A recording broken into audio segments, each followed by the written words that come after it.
Hello everyone, welcome back to my channel. কেমন আছে সবাই? আশা করবো সবাই খুব ভালো আছে, সুস্থ আছো। আর আমার চ্যানেলের নতুন একটা ভিডিওতে সবাইকে স্বাগত জানাচ্ছি। ছোটো ছোটো টিপসগুলো জানা থাকলে সংসারের কাজগুলো অনেকটাই সহজ হয়ে যায়, সেই সঙ্গে সংসার খরচ কিছুটা হলেও কমানো যায়। আশা করছি আজকের প্রত্যেকটা টিপস তোমাদের অনেক কাজে লাগবে। টিপসগুলো ভালো লেগে থাকলে লাইক, কমেন্ট, শেয়ার করে দিও। আর চ্যানেলে যদি নতুন হয়ে থাকো তাহলে প্লিজ চ্যানেলটাকে সাবস্ক্রাইব করো। প্রথম যে টিপসটা তোমাদের সঙ্গে শেয়ার করবো ভীষণই একটা গুরুত্বপূর্ণ টিপস। তো দেখো বন্ধুরা, দুধ আমরা বাজার থেকে নিয়ে আসার পরে হামেশাই দেখা যায় দুধের মধ্যে জল মেশানো একটা পাতলা মতন ভাব। তো সেই দুধটা খেলে কিন্তু আমাদের কোনো উপকারেই লাগে না। তো দুধে যদি এইভাবে জল মেশানো থাকে আমরা কিন্তু সহজেই ধরতে পারি না যে দুধের জলটা মেশানো রয়েছে কি না। দেখলে হয়তো কিছুটা বোঝা যায়, কিন্তু একদম যদি আমরা পারফেক্ট পরীক্ষা করতে চাই তো তার জন্য দারুণ একটা পরীক্ষা তোমাদের সঙ্গে শেয়ার করব। তো এইভাবে করে তোমরা দুধের মধ্যে জল মেশানো আছে কিনা সহজেই তোমরা বুঝতে পারবে। তো এখন যে পরীক্ষাটা করব, তো পরীক্ষাটার জন্য প্রয়োজন হবে একটা স্বচ্ছ পাত্রের। তো আমি এখানে একটা কাঁচের পরিষ্কার স্বচ্ছ পাত্র নিয়ে নিয়েছি। তো এবার কি করব, দুধ কিছুটা হাতের মধ্যে নেব। 1 ফোঁটা দুধ হলেই হয়ে যাবে। তো 1 ফোঁটা দুধ আমি কাঁচের গ্লাসের উপরে দিয়ে দিচ্ছি। 1 ফোঁটা দুধটা দিয়ে দেওয়ার পরে সেই দুধটা যদি হালকাভাবে গড়াতে থাকে আর সেই সঙ্গে কাঁচের পাত্রের উপরে দাগ পড়ে যায়, তাহলে বুঝতে হবে যে দুধটার মধ্যে কোনোভাবে জল মেশানো নেই। কিন্তু যদি দুধটা খুব স্পিডে গড়িয়ে যায়, সেই সঙ্গে এর যে মানে দুধটা গড়ানোর যে একটা দাগ, সেই স্পটটা যদি খুব হালকা হয়, তাহলে কিন্তু দুধের মধ্যে অনেকটাই জল মেশানো আছে। তো এটা কিন্তু ভেবে নিতে হবে। তো এইভাবে করে খুব সহজেই আমরা পরীক্ষাটা করে নিতে পারি। তো এই পরীক্ষাটার নাম হচ্ছে ওয়াটার অ্যাডাল্টারেশন পরীক্ষা। এখন আমি যে পরীক্ষাটা করলাম, তো দেখো আমার কিন্তু মানে দুধটা যে গড়িয়ে পড়েছে তার দাগটা খুব বেশি স্পষ্টও নয়, আবার একদম হালকাও নয়। আর খুব তাড়াতাড়িও গড়িয়ে পড়েনি, আবার একদম আস্তে আস্তে গড়িয়ে পড়েনি। তো মিডিয়াম, তার মানে দুধের মধ্যে অল্প সামান্য কিছুটা জল মেশানো রয়েছে। তো চলো আজকে দেখে নেওয়া যাক পরবর্তী টিপস। তো দেখো আমি এখানে কিছুটা জল নিয়েছি একটা গামলির মধ্যে, সেই সঙ্গে কিছুটা এর মধ্যে দিয়ে দেবো হচ্ছে সার্ফ বা ডিটারজেন্ট পাউডার। তো এখানে ডিটারজেন্ট পাউডার যতটা লাগবে ঠিক ততটাই দিয়ে দিলাম। সেই সঙ্গে নিয়েছি হচ্ছে ডেট ফেল হয়ে যাওয়া যে কোনো ট্যাবলেট। যেই ট্যাবলেটগুলো হয়তো ডেট ফেল হয়ে গেছে বা সব ওষুধ খাওয়া হয় না, এমন ওষুধ থাকে যেগুলো আমরা ফেলে দিই, তো সেরকম থেকে যে কোনো ট্যাবলেট তোমরা নিতে পারো। বন্ধুরা, এই যে সার্ফ আর ট্যাবলেট দিয়ে জলটা রেডি করলাম, তো এটার মধ্যে যে কোনো বাড়িতে যে সমস্ত আমরা জানলা বা দরজার পর্দাগুলো ব্যবহার করে থাকি, সেই জানলা দরজার পর্দাগুলো তোমরা ধুয়ে পরিষ্কার করতে পারো। দেখবে পর্দাগুলো ব্যবহার করতে করতে একটা পুরনো ভাব এসে যায়, নতুনের যে একটা গ্লেজ, সেই গ্লেজটা কিন্তু হারিয়ে যায় ব্যবহার করতে করতে। তো এইভাবে করে যদি তোমরা প্রথম থেকে এরকম টিপস মেনে তোমরা এগুলোকে ধোয়াধুয়ি করো, তাহলে এই যে একটা নতুন ভাব সেটা কিন্তু কখনোই যাবে না, সবসময় একদম নতুনের মতন ঝকঝক করবে। তো আমার পর্দাগুলো প্রায় 4 বছরের পুরনো হয়ে গেছে, তারপরেও কতটা নতুনত্ব রয়েছে তোমরা দেখে নিশ্চয়ই বুঝতে পেরেছো। অবশ্যই করে তোমরা এইভাবে করে এই টিপসগুলো অ্যাপ্লাই করো। তো চলো দেখে নেওয়া যাক আজকে পরবর্তী টিপস। পরবর্তী যে টিপসটা আমি তোমাদের সঙ্গে শেয়ার করব শাড়ি নিয়ে। এই ধরনের দেখো যে সমস্ত শাড়িগুলোতে জরি বা বিভিন্ন ধরনের স্টোনের ওয়ার্ক করা থাকে, তো সেই সমস্ত শাড়িগুলো তো আমরা মাঝে মধ্যে পরে থাকি। তো অনেক সময় এতটাই কঠিন দাগ পড়ে যায়, সেই দাগগুলো তুলে পরিষ্কার করার জন্য আমরা এই ধরনের যে ব্রাশগুলো আছে, ব্রাশগুলো ব্যবহার করে থাকি। আর এই ব্রাশগুলো ব্যবহার করলে এর যে উপরে কাজগুলো আছে সেই কাজগুলোও নষ্ট হয়ে যায়। ওটা কী করবে দেখো, ছোট্ট একটা কাজ করবে, নিয়ে নেবে মোজা। আর এই মোজার ভেতরে আমি ব্রাশটাকে ভরে দিলাম, আর কিছুই করতে হবে না। ব্যাস এরকম করে যদি তোমরা এবার ঘষো, তাহলে এই ডিজাইনটা কোনোভাবেই নষ্ট হবে না। আর শাড়িটাও কিন্তু ভালো থাকবে, শাড়িটাও নষ্ট হয়ে যাবে না। অবশ্যই করে তোমরা এই টিপসটা অ্যাপ্লাই করো। দেখে নেওয়া যাক আজকের পরবর্তী টিপস। পরবর্তী টিপসটা ছোট্ট হলেও আশা করছি তোমাদের অনেক কাজে লাগবে। তো দেখো বন্ধুরা, বাজার থেকে যখন আমরা তেলের এই পাউচগুলো কিনে নিয়ে আসি, আর পাউচ থেকে যখন বাড়িতে নিয়ে এসে একটা হচ্ছে মানে বোতলের মধ্যে তেলগুলোকে ঢালি, তো ঢালার সময় একটা হচ্ছে চোঙের প্রয়োজন হয়ে পড়ে। কিন্তু হাতের কাছে সব সময় চোঙটা থাকে না।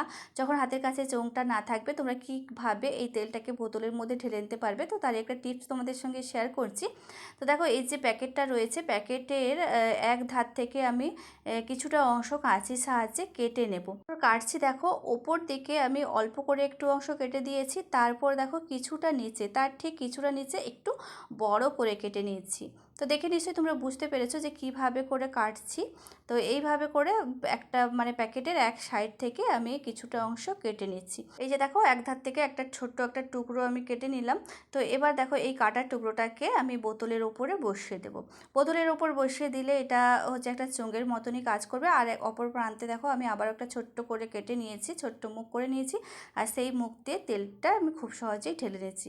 এটাই হচ্ছে চোঙের মতন কাজ করবে। হাতের কাছে যদি চোঙ না থাকে, তোমরা এইভাবে করে একটা চোঙ বানিয়ে নিয়ে কাজটা সেরে ফেলতে পারো।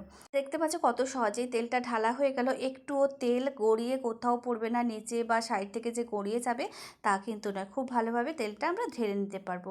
পরবর্তী যে টিপসটা তোমাদের সঙ্গে শেয়ার করব, তো দেখো বন্ধুরা, বাড়িতে সাধারণত আমরা তেলের বোতল হিসেবে এই ধরনের জলের বা কোল্ড ড্রিঙ্কসের বোতলগুলোকেই ব্যবহার করে থাকি, একটা ছোট একটা বড়। ছোট বোতলটা রেগুলার ইউজ করা হয়, আর বড় বোতলটা হয়তো আমরা এক্সট্রা যে তেলটা থাকে সেটা এর মধ্যে রেখে দিই। কিন্তু দেখা যায় ব্যবহার করতে করতে এর গায়ে অনেকটা তেল লেগে যায়, একটা তেল চিটচিটে ব্যাপার হয়ে যায়। এই তেল চিটচিটে বোতলগুলো খুব সহজে আবার পরিষ্কার করাও যায় না, সাবান সার্ফ দিয়ে পরিষ্কার করে দেখবে খুব সহজে এই এই যে একটা চিটচিটে ব্যাপার সেটা কিন্তু যেতে চায় না। তো তার জন্য নিয়ে নেবে হচ্ছে উষ্ণ গরম জল। আমি এখানে কিছুটা উষ্ণ গরম জল নিয়েছি, মানে হাত দেওয়া যাবে এরকম দেখে জল নিতে হবে। গরম জলটাকে গরম করে নিয়েছি, এবার গরম জলের মধ্যে বোতলগুলোকে ডুবিয়ে মানে ভিজিয়ে নিয়েছি। তো ভিজিয়ে নেওয়ার পরে জাস্ট হচ্ছে স্কচ ব্রাইট আর সাবান দিয়ে ঘষে দিচ্ছি, দেখবে খুব সহজেই পরিষ্কার হয়ে যাবে।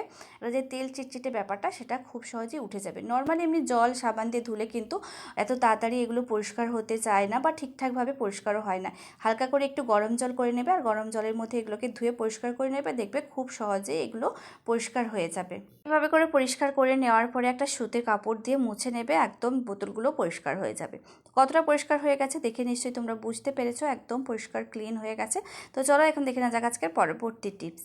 তো আমি এখানে একটা ছোট্ট কাগজের টুকরো নিয়েছি, আর সেই কাগজের টুকরোর মধ্যে কিছুটা হচ্ছে চিনি রেখে দিলাম। তো চিনিটাকে রেখে দেওয়ার পরে আমি সুন্দর করে একটু মুড়ে নিচ্ছি, যাতে চিনিটা কোনোভাবে বাইরের দিকে বেরিয়ে না আসতে পারে।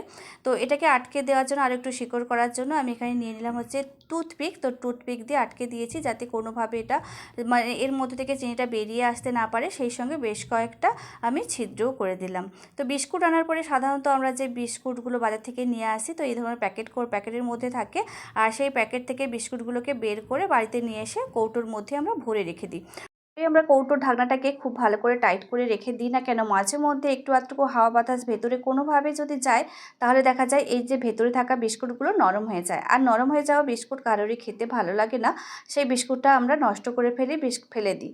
তো তার জন্য তোমরা বিস্কুটের কৌটোর মধ্যে এইভাবে চিনি অল্প একটু কাগজে মুড়ে রেখে দেবে, তাহলে এই বিস্কুটটা অনেক দিন পর্যন্ত ভালো থাকবে, কোনোভাবে নরম হবে না। তো আশা করছি ছোট্ট টিপসটাও তোমাদের অনেক কাজে লাগবে। এরপর থেকে বিস্কুট যখন কৌটোতে রাখবে, একটা কাগজের মধ্যে কিছুটা চিনি এভাবে করে রেখে দিও। তো চলো দেখে নেওয়া যাক আজকে পরবর্তী টিপস। দেখো বন্ধুরা, বাজার থেকে সাবান কিনে আনার পরে এই যে সাবানের প্যাকেট থেকে আমরা সাবানটাকে তো বের করে নিই, বের করে নেওয়ার পরে খালি প্যাকেটটাকে সাধারণত আমরা ফেলে দিই। কিন্তু এই খালি প্যাকেটটাকে কিন্তু আমরা কাজে লাগিয়ে নিতে পারি। দারুণ একটা টিপস তোমাদের সঙ্গে শেয়ার করব। দেখো বন্ধুরা, সাবানটাকে বের করে নেওয়ার পরে সাবানের যে একটা মিষ্টি সুগন্ধ, সেটা কিন্তু এই প্যাকেটটার মধ্যেও থেকে যায়। তো তার জন্য আমি এই প্যাকেটটাকে না ফেলে দিয়ে একটু ছোট ছোট করে টুকরো করে দিচ্ছি। তোমরা বিভিন্ন সাইজে, ছোট বড় বিভিন্ন সাইজে যে কোনো মাপের টুকরো করে নিতে পারো। তো আমি এখানে বেশ কয়েকটা টুকরো করে নিলাম। তো এটাকে কি কাজে লাগাবো সেটাই তোমাদের সঙ্গে শেয়ার করব। দেখো বন্ধুরা, আলমারিতে যেই সমস্ত জামা কাপড়গুলো আমরা গুছিয়ে রেখে থাকি, দেখবে এই বর্ষাকালে এই জামা কাপড়গুলোর মধ্যে থেকে একটা ভ্যাপসা দুর্গন্ধ বেরোতে থাকে, বা অনেক সময় পোকাও কেটে দেয়। তো তার জন্য আমরা কি করি, নেপথলিন দিয়ে থাকি, যাতে জামা কাপড়গুলো কোনোভাবে পোকা না কেটে দিতে পারে, বা হচ্ছে এখান থেকে কোনো ভ্যাপসা গন্ধ না বেরোতে পারে। তো তার জন্য তো নেপথলিন ব্যবহার করে থাকি। আর নেপথলিনের বদলে তোমরা এই সাবানের যে প্যাকেটের টুকরোগুলো আমি কেটেছি, এই ছোটো ছোটো টুকরোগুলো এখানে ব্যবহার করতে পারো। যেই সমস্ত জামা কাপড়গুলো আমরা রেগুলার পরে থাকি, সেগুলো কিন্তু ঠিকঠাকভাবে শুকনো হয় না, যেহেতু এখন বর্ষাকাল, প্রায় সময় বৃষ্টি হয়। সেই সমস্ত জামা কাপড়গুলোর মধ্যেও তোমরা এইভাবে সাবানের যে খালি প্যাকেটটা, সেটা প্যাকেটটা কেটে রাখলে, তো সেখান থেকেও একটা মিষ্টি সুগন্ধ বেরোবে, আর কোনো ভ্যাপসা দুর্গন্ধ হবে না।